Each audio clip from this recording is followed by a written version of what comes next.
जय श्री राधे कृष्णा। नमस्कार प्रिय भक्त गणों, आज की इस वीडियो में हम ज्येष्ठ माह के शुक्ल पक्ष की निर्जला एकादशी के विषय में बात करेंगे। आज हम आपका कंफ्यूजन दूर करेंगे कि आपको निर्जला एकादशी व्रत कब रखना है, 17 जून या फिर 18 जून को। लेकिन वीडियो को पूरा देखिएगा, तभी आपकी कंफ्यूजन दूर होगी।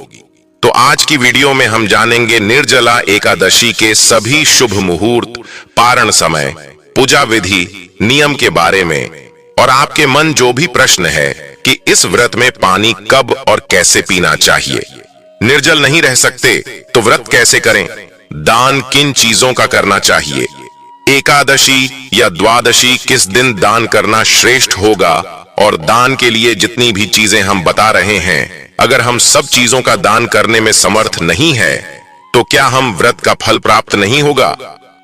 अगला जो प्रश्न है, कलश का दान कैसे करें, पानी भर के जो कलश का दान किया जाता है उसकी विधि क्या है, और क्या कुमारी लड़कियां भी व्रत कर सकती हैं। ये एक ऐसी वीडियो है जिसमें सारी बातें आप जानेंगे, कहीं कोई और वीडियो देखने की जरूरत नहीं पड़ेगी, तो आप अंत तक वीडियो में बने रहे। नमस्कार दोस्तों, स्वागत है आप सभी का एक बार फिर से आपके पसंदीदा चैनल हिंदू रिलीजियस टेल्स में। दोस्तों, वीडियो शुरू करने से पहले एक बार पूरी श्रद्धा के साथ कमेंट सेक्शन में लिखें, जय श्री हरि विष्णु। भगवान हरि की कृपा आप पर सदैव बनी रहेगी, और वीडियो को लाइक करके चैनल को सब्सक्राइब अवश्य कर लें। प्रिय भक्तगणों, एक साल का सबसे कठिन व्रत देव व्रत निर्जला एकादशी आने को है।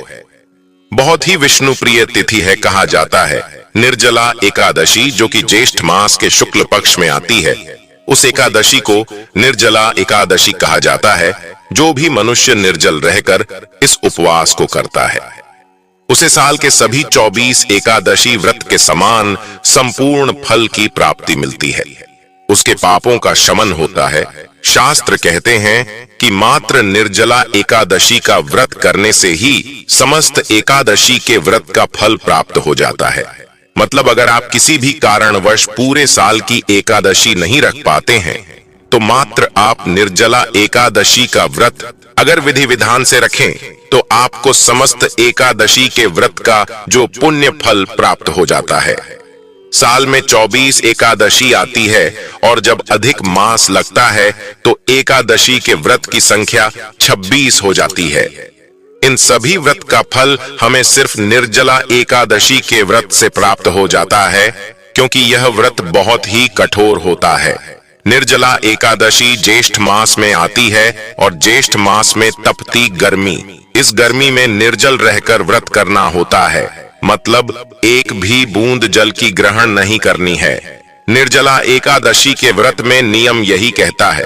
लेकिन इस व्रत में अगर निर्जल रहकर हम पूरे विधि विधान के साथ भगवान श्री हरि विष्णु की पूजा आराधना करते हैं, दान दक्षिणा देते हैं, ब्राह्मण को जरूरतमंदों को दान देते हैं, जल का अन्न का दान करते हैं, तो हमें समस्त एकादशियों के फल भी प्राप्त होते हैं। तो बहुत श्रेष्ठ माना गया है।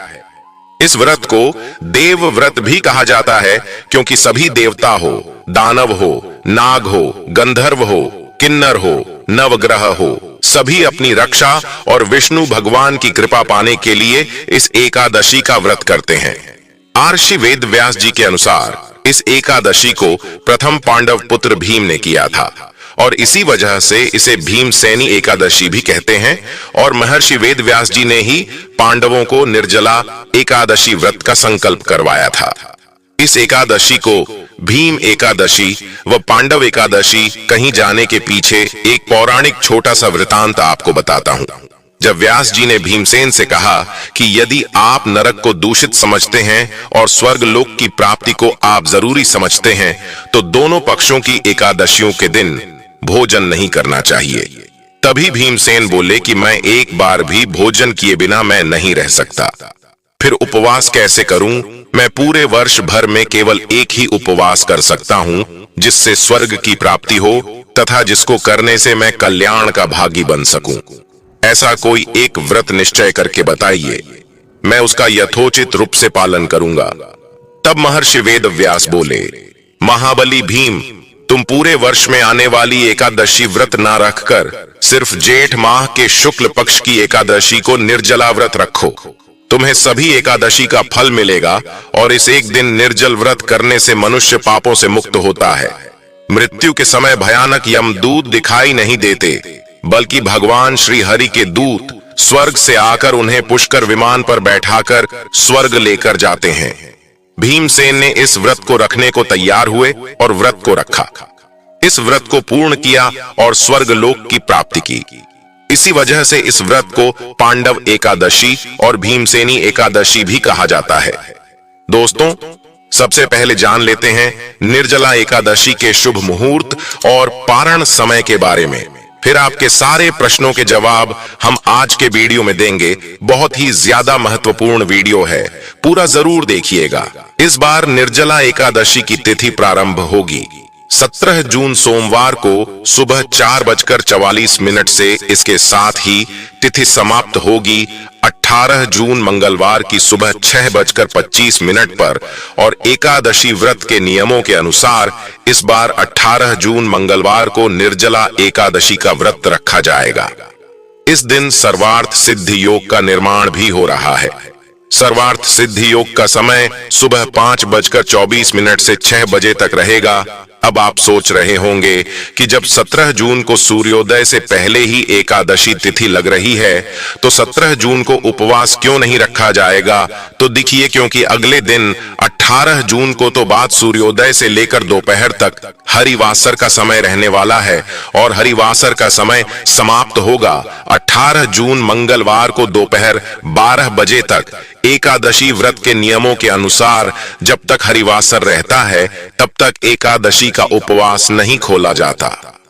हमेशा हरिवासर का समय बीतने के बाद ही खोला जाता है। ऐसे में जो लोग 17 जून को उपवास रखना चाहते हो उन्हें अगले दिन दोपहर 12 बजे के बाद व्रत का पारण करना होगा। ऐसे में एकादशी का उपवास अधिक समय के लिए हो जाएगा, इसलिए आप सभी को 18 जून को ही उपवास रखना चाहिए। जो लोग इस नियम का पालन नहीं करते और 17 जून को ही उपवास रखना चाहती हो तो उन्हें यदि उपवास खोलना भी हो तो 18 जून मंगलवार को दोपहर 1 बजे से 3 बजे के बीच में अपना उपवास खोलना होगा। हालांकि शास्त्र सम्मत तथ्य यही है कि जब भी एकादशी तिथि इस तरह से 2 दिन पड़ती है तब सभी को, चाहे वह गृहस्थ जन हो या वैष्णव जन हो, उन्हें दूजी एकादशी का ही उपवास रखना चाहिए। 18 जून मंगलवार को सूर्योदय होगा, सुबह 5:45 पर सूर्यास्त होगा, शाम 7:10 पर। इस दिन ब्रह्म मुहूर्त सुबह 4:09 से 4:57 तक रहेगा। शिव योग सारा दिन रहेगा, जो कि रात 9:38 पर समाप्त हो जाएगा। बाद में सिद्ध योग प्रारंभ हो जाएगा। अभिजीत मुहूर्त दोपहर 12:01 से 12:54 तक रहेगा और राहु काल दोपहर 3 बजे से 4:30 बजे तक रहेगा। 19 जून बुधवार को सूर्योदय होगा, सुबह 5:45 पर सूर्यास्त होगा, शाम 7:10 पर। ब्रह्म मुहूर्त सुबह 4:09 से 4:57 तक रहेगा। सिद्ध योग सारा दिन रहेगा, जो कि रात 9:11 पर समाप्त होगा और इसके बाद साध्य योग प्रारंभ हो जाएगा। यह सभी लोग बहुत ही शुभ हैं। इन शुभ योगों में रखी गई पूजा, रखा गया उपवास फलित होता है। विशाखा नक्षत्र शाम 5:23 तक रहेगा। बाद में अनुराधा नक्षत्र प्रारंभ हो जाएगा और इस दिन राहु काल दोपहर 12 बजे से 1:30 बजे तक रहेगा। द्वादशी तिथि प्रारंभ होगी 18 जून मंगलवार की सुबह 6:26 से और समाप्त होगी 19 जून बुधवार की सुबह 7:28 पर। क्योंकि बुधवार को सुबह जल्दी ही द्वादशी तिथि समाप्त हो जाएगी, इसलिए तिथि समाप्त होने से पहले पहले आपको उपवास खोल लेना होगा। अब जाने का पारण मुहूर्त के बारे में। 19 जून बुधवार को एकादशी व्रत का पारणा किया जाएगा, सुबह 5:28 से सुबह 7:28 तक निर्जला एकादशी व्रत का पारण, जो तिलेन पारण यानी कि तिल से व्रत का पारण है। यह संभव न हो तो आप जल से, तुलसी दल से या फल से व्रत का पारण करें। दोस्तों, बात करते हैं पहले प्रश्न के बारे में, कुंवारी लड़कियां क्या व्रत कर सकती हैं? तो देखिए, सनातन धर्म में हमारे शास्त्र कहते हैं कि अगर आपकी उम्र 8 वर्ष से अधिक है तो आप सभी व्रत कर सकते हैं और एकादशी के व्रत का भी आप पालन कर सकते हैं। एकादशी का व्रत श्रेष्ठ माना गया है। सभी प्रकार के पापों से, दोषों से मुक्ति कराने वाला, श्री हरि विष्णु की कृपा दिलाने वाला यह बहुत ही महत्वपूर्ण व्रत है। इस व्रत को कोई भी धारण कर सकता है, पुरुष, स्त्री, कुंवारी लड़की हो या विवाहिता हो, कोई भी इस व्रत को करें, इसका फल उसे अवश्य प्राप्त होता है। तो इसमें कोई ऐसी एज लिमिट नहीं है। बच्चे भी कर सकते हैं, बड़े भी कर सकते हैं, बुजुर्ग भी कर सकते हैं। अगर आप सामर्थ्यवान हैं, अगर आप शरीर में आपके क्षमता है व्रत रखने की, तो आप इस व्रत को रख सकते हैं। और हाँ, अगर आप व्रत निर्जल नहीं रह सकते हैं तो आप जल के साथ रह सकते हैं। जल नहीं ले सकते हैं तो फल के साथ रह सकते हैं। और जो लोग फलाहार से भी व्रत नहीं रह सकते हैं, आज के दिन अगर वह एकादशी की व्रत में अन्न लेकर भी, मतलब सात्विक भोजन के साथ व्रत करेंगे, तो उनको इसका फल अवश्य प्राप्त होगा। एकादशी का व्रत भगवान श्री हरि विष्णु को बहुत प्रिय है। जितना अधिक सामर्थ्य आप में है, जितना आपके शरीर में क्षमता है, उतना प्रयास व्रत को रखने का जरूर कीजिए। अगला जो प्रश्न है, पानी कब और कैसे पीना चाहिए? कब से कब तक निर्जल रहना चाहिए? देखिए, निर्जला एकादशी के व्रत में नियम कहता है कि एकादशी के सूर्योदय से लेकर द्वादशी के सूर्योदय तक, यानी कि पारण तक आपको निर्जल रहना है, पानी नहीं पीना है। निर्जला एकादशी का व्रत कठोर होता है। खासकर ज्येष्ठ के महीने में जब प्रचंड गर्मी पड़ती है, तब निर्जला एकादशी का व्रत रखा जाता है, जो कि जीवन में जल के महत्व को बताता है। लेकिन अगर आपने निर्जला एकादशी का व्रत रखा है, आपको बहुत अधिक प्यास लग रही है, या ऐसी स्थिति आ पड़े कि जल के बिना प्राण संकट में आ जाए, तो इसके लिए शास्त्रों में कुछ उपाय भी बताए गए हैं, जिससे कि आपकी प्यास भी बुझ जाएगी और कोई दोष नहीं लगेगा। साथ ही इस विधि से जल ग्रहण करने पर आपका व्रत भी निष्फल नहीं होगा।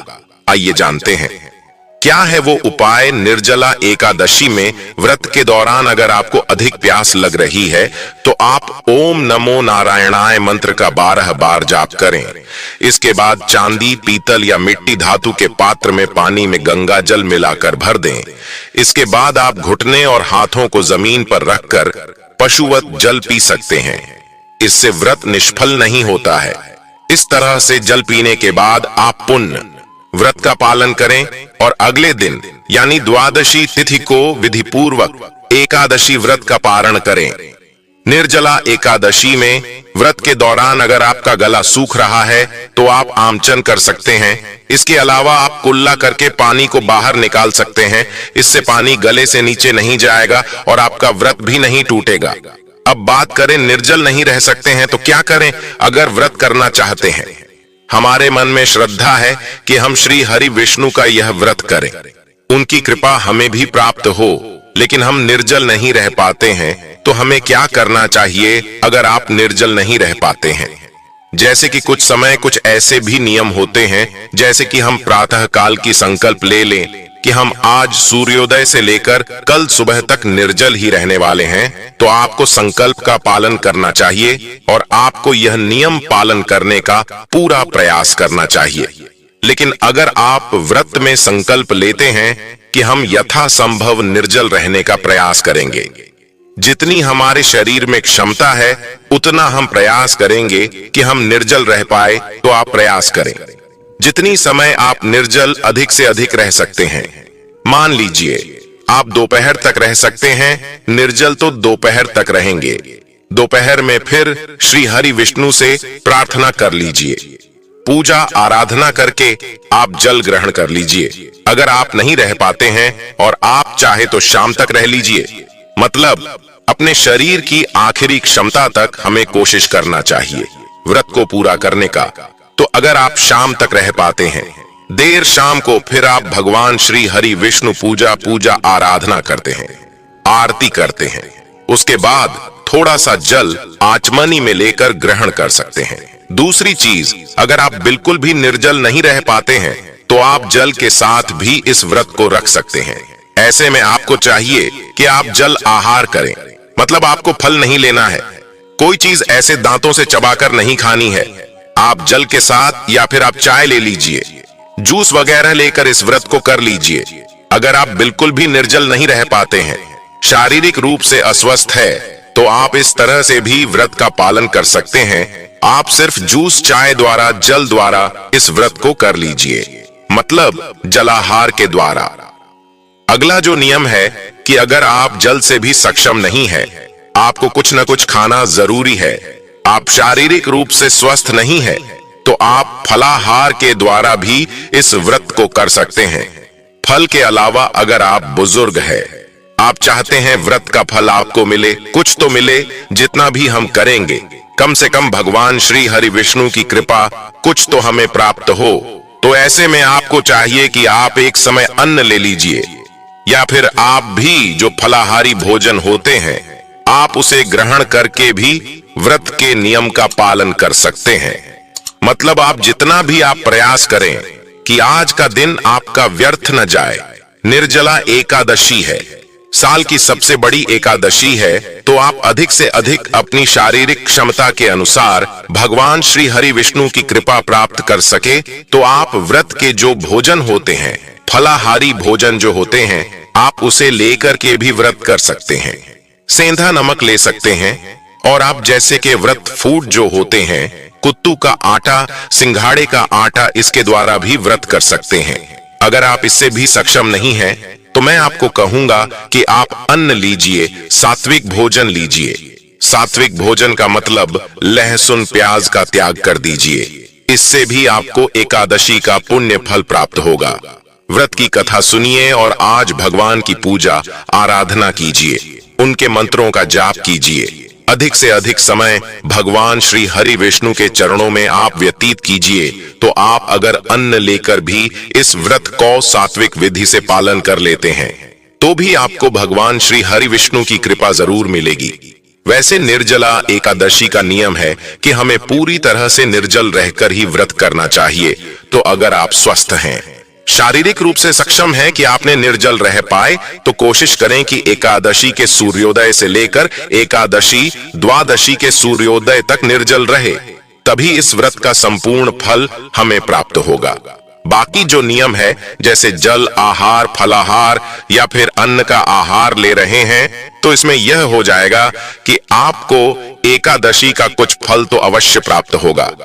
श्री हरि विष्णु की कृपा तो मिलेगी, क्योंकि आपने अपने शरीर की क्षमता के अनुसार प्रयास किया। इस विधि से आप रह सकते हैं। अगली चीज, निर्जल व्रत रह रहे हैं, हमें संकल्प लिया है निर्जल का, लेकिन क्या हम चाय और दूध पी सकते हैं या फिर जूस ले सकते हैं? नहीं। अगर आपने निर्जल व्रत का संकल्प लिया है, मतलब जल नहीं पी रहे हैं, तो यह कोई विकल्प नहीं होता है कि जल नहीं लेंगे, लेकिन हम चाय पी लेंगे, दूध ले लेंगे, जूस ले लेंगे, और हमारा व्रत फिर भी निर्जल कहा जाएगा? नहीं, ये बिल्कुल गलत है। अगर आप निर्जल हैं, मतलब आप सिर्फ निर्जल है। आप आचमनी से ही जल ले सकते हैं, जो पूजा के समय आचमनी नहीं ली जाती है। तो इसी तरह से हमें निर्जल रहना चाहिए, और व्रत अपनी शारीरिक क्षमता के अनुसार ही रखा जाता है। तो अगर आप अपने शरीर से पूरी तरह से स्वस्थ हैं, तभी आप पूरी तरह निर्जल का संकल्प लें। और जो एकादशी निर्जला एकादशी का व्रत कर रहे हैं, तो आपको प्रयास करना चाहिए कि पूरी तरह से निर्जल रहकर की व्रत करें। मतलब एकादशी से द्वादशी तक निर्जल ही रहना है। कुल मिलाकर अगर आपने निर्जल व्रत का संकल्प किया है, तो आपको पारण के समय जल लेना है। बाकी आप अगर शारीरिक क्षमता के अनुसार निर्जल या जलाहार ले रहे हैं, तो आप बिल्कुल जल ले सकते हैं। अगर आपसे नहीं रहा जा रहा है पूरे समय, तो आप जल ले सकते हैं। अगला प्रश्न आपका है, दान किन चीजों का करें? आज के दिन आप गौ का दान कर सकते हैं, स्वर्ण का दान कर सकते हैं। भूमि दान का महत्व है, और आज के दिन दान में आप अपने सामर्थ्य के अनुसार अन्न का, वस्त्र का दान कर सकते हैं, फलों का दान कर सकते हैं, सब्जियों का दान कर सकते हैं। अब जैसी आपकी सामर्थ्य, जितना आपके पास से धन की क्षमता है, उस हिसाब से आपको दान करना चाहिए। एकादशी के दिन जल दान का आज विशेष महत्व है, तो जल का दान आप अधिक से अधिक कीजिए, क्योंकि जल दान से ही सर्वश्रेष्ठ फल की प्राप्ति होती है। निर्जला एकादशी के व्रत में तो जल का दान आप अधिक से अधिक कीजिए। जीव जंतुओं के लिए पानी की व्यवस्था कीजिए। आप अपनी छत पर किसी पात्र में जल भरकर रखें, जो कि पक्षियों के लिए पानी की व्यवस्था हो जाएगी। अगर आप पर राहगीरों के लिए पानी की व्यवस्था कर सकते हैं, प्याऊ लगा सकते हैं, या कहीं पर भी आप शरबत बंटवा सके, बोतल में पानी भरकर दे सके, किसी भी जरूरतमंद को, प्यासे को तो बहुत श्रेष्ठ फल की प्राप्ति होती है। एकादशी के दिन या द्वादशी के दिन किस दिन दान करना श्रेष्ठ होता है? देखिए, दोनों ही दिन आप दान कर सकते हैं। एकादशी के दिन भी आप दान कर सकते हैं, और द्वादशी के दिन तो हमें दान करना ही होता है। अपने पारण से पहले दान करना श्रेष्ठ होता है और जरूरी होता है। तो एकादशी द्वादशी दोनों ही दिन में किसी भी दिन आप दान कर सकते हैं, या दोनों ही दिन आप दान कर सकते हैं, कोई संशय मन में नहीं है। इस समय में जरूरत की चीजें दान की जाती है, जैसे कि गर्मी का मौसम है तो छाता दान करें, पंखा दान करें, जूता दान करें, और सीजनल फ्रूट्स होते हैं, खरबूज, तरबूज इत्यादि दान करें तो बहुत श्रेष्ठ दान है यह, और इनमें बहुत अधिक खर्चा नहीं है। और हाँ, जितनी चीजों का आप दान कर सकते हैं उतनी ही चीजों का दान करें। कोई ऐसा भार नहीं है आपके ऊपर कि जितनी भी चीजें आपको बताई जा रही हूं, सभी चीजों का हमें दान करना है। आप जो दान कर सकते हैं, जैसे कि आप किसी जरूरतमंद को भोजन करा सकते हैं, किसी को पानी का दान कर सकते हैं, तो वह कर दीजिए। मतलब जितना आपसे हो सकता है उतना आप दान करें, और दान का फल हमेशा श्रेष्ठ होता है। सामर्थ्य के अनुसार दान करना चाहिए। कलश के दान की विधि क्या है? देखिए, कलश में जल भरना होता है तो आपको मिट्टी का कलश लेना है। आप चाहे तो तांबे का या किसी धातु का भी कलर ले सकते हैं। तो आप पर कलश में शुद्ध जल भरे, अपने घर में ही आपको शुद्ध जल भरना है। घर से ही जल भरकर लेकर जाना है, तो कलश में आपको शुद्ध जल भरना है। उसके ऊपर आपको सफेद कपड़ा रखना है। सफेद कपड़े से उस कलश को ढक दीजिए, और उसके ऊपर चीनी रखना है।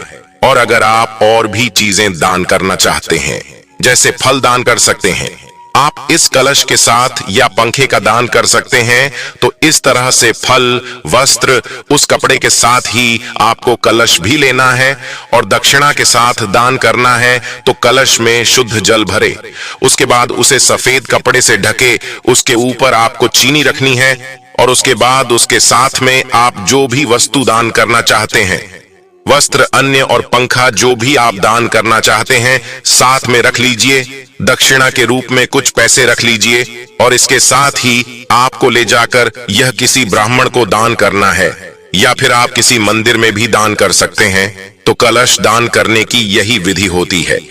कलश में आपको शुद्ध जल जो भरना है, वह अपने घर से ही भरकर लेकर जाना है।